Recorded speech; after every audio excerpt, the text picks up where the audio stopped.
So let me get this straight. You're waving the Mexican flag and you're waving it with pride. Clarity. You're waving it in the United States, the country you're trying to stay in, the country you don't want to leave.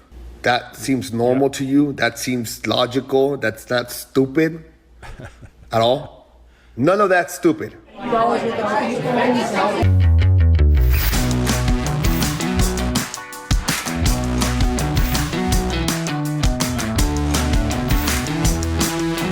All right, welcome to Cwic Show. My name is Greg Mattson, and I am your host. In this episode, we are not just talking about protests. We're talking about fire, both actual and symbolic fire in the burning streets of Los Angeles.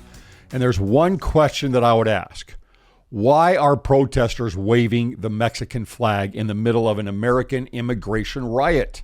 Downtown Los Angeles has entered its fourth day of chaos. National Guard troops are occupying intersections along with the Marine Corps. There have been scooters hurled at police vans, Molotov cocktails tossed like party favors, Waymo AI taxis torched, fireworks, stones, and of course, fists fill the air. The soft description for this is civil disobedience.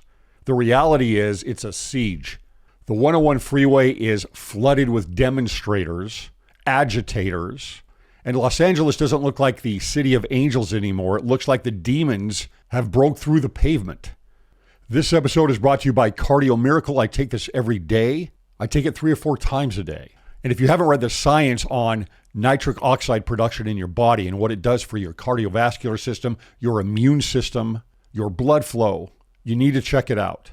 This is one of those products where when you get on it, you feel the difference very quickly. And Cardio Miracle offers a 60-day money-back guarantee. Go to CwicMedia.com, scroll down to the bottom, and look at a video I put up there for Cardio Miracle and what it has done for me. All right, so while all this is going on, what does the media have to say? Here's MSNBC's John Heilemann. He says, there wasn't anything like a riot happening here. CNN's Dana Bash says it's not a real riot. And ABC 7's Mark Brown says, just a bunch of people having fun watching cars burn. This is how they describe Molotov cocktails burning AI taxis. That's the tone when U.S. Marines must be deployed to try and calm things down. Of course, they may be walking into an absolute trap here. And the thing to really understand with this is not a peaceful protest that's gone wrong. These things are planned. And some of the organizations that plan them fully plan on violence. These are coordinated acts of left-wing rage masquerading as, of course, justice. And the most glaring images from what we've seen so far are 2 things: the fire taxis and the Mexican flag being waved. This makes me sick. I've lived in Mexico. I have dozens of good Mexican friends in Mexico and in the U.S. And to see the Mexican flag being waved for this, for some social justice initiative, turning it into an emblem of hard left-wing rage, is absolutely heartbreaking to me. I have a Mexican flag. I have shirts with a Mexican flag on it. I love Mexico. We go there all the time. I did business in Mexico, and I served my mission in Mexico. I've been fully immersed in their culture. I have lived as a Mexican in Mexico, and to see this is just, it's sickening. And it's so interesting because these protests, air quotes here, are all the same. They've got some kind of flag that they're waving. Look, you've got the LGBTQ flag, the pride flag, you've got the Palestinian flag, and now the Mexican flag being used. What you don't see is the American flag. And what are the optics like when you're waving a Mexican flag at a United States immigration protest? Those that hate Trump, those that are initiating these things, and there are those that are initiating them and organizing them, are giving reason to others who may be on the fence about these issues to say, maybe Trump was right. This looks more and more like an invasion. It's just very, very bizarre. What it looks like is, yeah, we love the benefits of America, but we reject your nation. They're waving foreign flags over scorched pavement, and in doing so, they maybe have given Trump his greatest political gift so far of his presidency. And I love this from Gavin Newsom, where he says this is a manufactured crisis.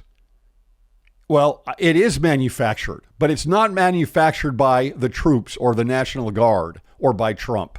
He didn't organize this. And now that those organizations that have organized Los Angeles, the Los Angeles riots, are now organizing beyond that.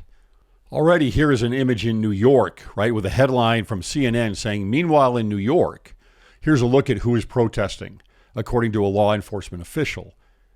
This is going to start sprouting up everywhere. And as if this was all just spontaneous, people came together in Los Angeles all of a sudden because they all decided to go downtown to the same place and just show up because they were protesting the way ICE was handling things. Granted, there's probably a lot of people that eventually show up to these events because they hear about it after it's already happening. But these are fully orchestrated and probably have been planned for months. I had an online discussion with someone on Facebook, and they're saying, yeah, why are they sending troops? There's hardly been any vandalism. No one's been killed. There's a few AI taxis and some cars that have had stones thrown at them. Look, what has the precedent been when these organizations have gone out and put these events together? Look at what happened in Seattle. Look at what happened in the BLM protests. Do we forget that? Do we allow all of that to happen again? Small businesses torched, windows busted, the businesses looted of all their products, large buildings being set on fire, people beaten, people killed. Don't act as if this hasn't happened before. We know what the results are. And what we really need to do is hold the organizations that put these things together responsible for the damage, responsible for the thievery, responsible for any casualties. They need to be held responsible.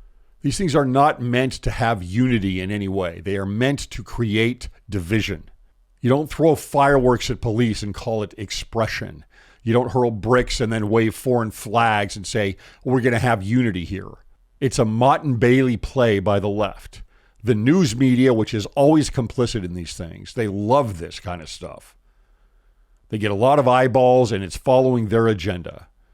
They're coming back and saying, well, this is all peaceful. It's not a problem. But you go and look on the ground and you see the images and you say, wait a minute here, something gives.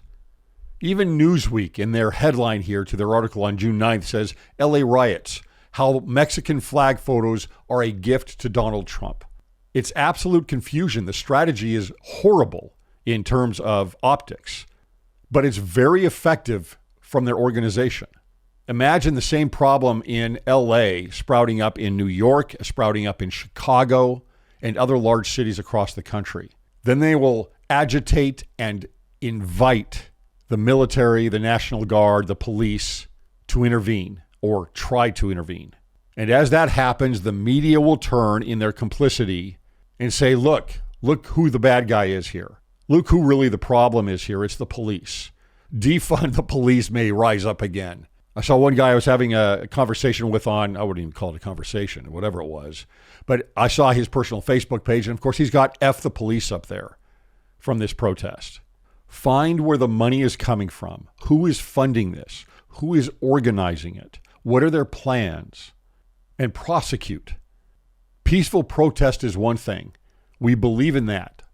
These organizations are taking advantage of something because they're going so far beyond what a peaceful protest is.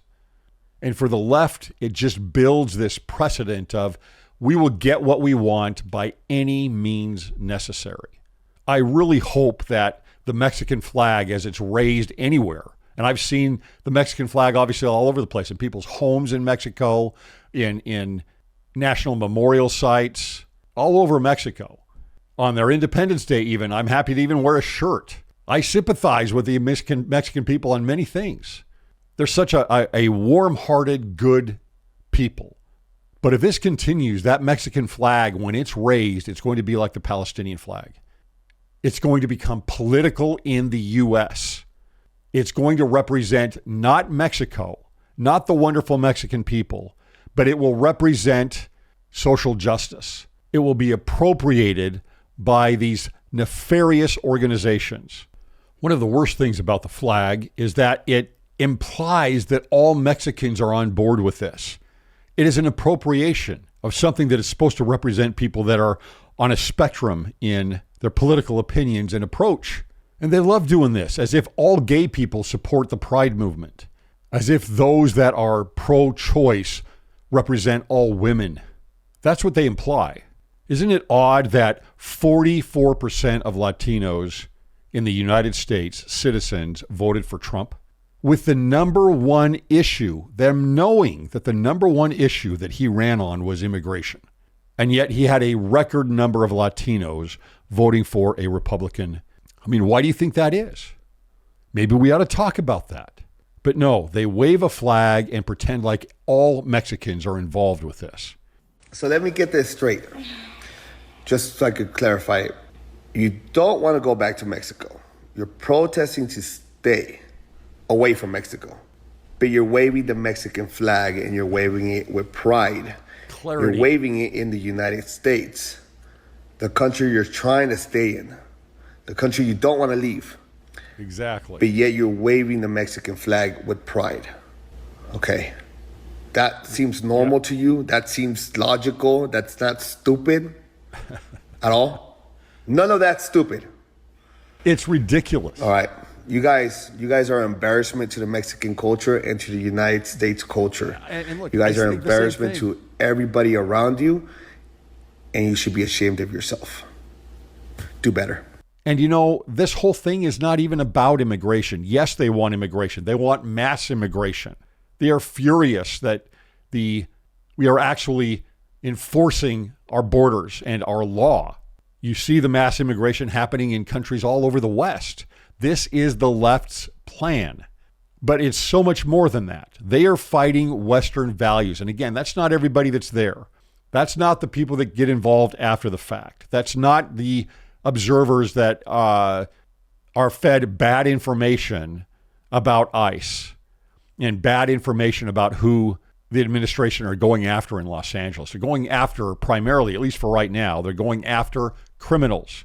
ICE was there along with other federal agencies serving warrants for arrest for very nefarious individuals that happen to be in the United States illegally. And if you learn that and you say to yourself, okay, well, I support those individuals, I want that type of an individual to be here in the U.S., you need to parse that out. This is a lightning rod issue in the U.S. We need to think through it. We need to be able to talk about it more.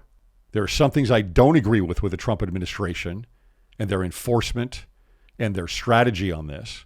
But I am not willing to go back into a BLM America. BLM, self-proclaimed Marxists that want to overturn the American system, our Western values, and bring in something completely different. That is their goal. Well, Greg, you're ridiculous. You sound like a conspiracy theorist.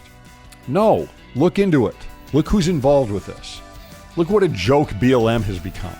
We'll see what happens here over the next several days or weeks, because these protesters, agitators, and those that are funding them and behind all of this, and the media, of course, are in this for the long game, and they're going to turn the heat up. Thanks for listening.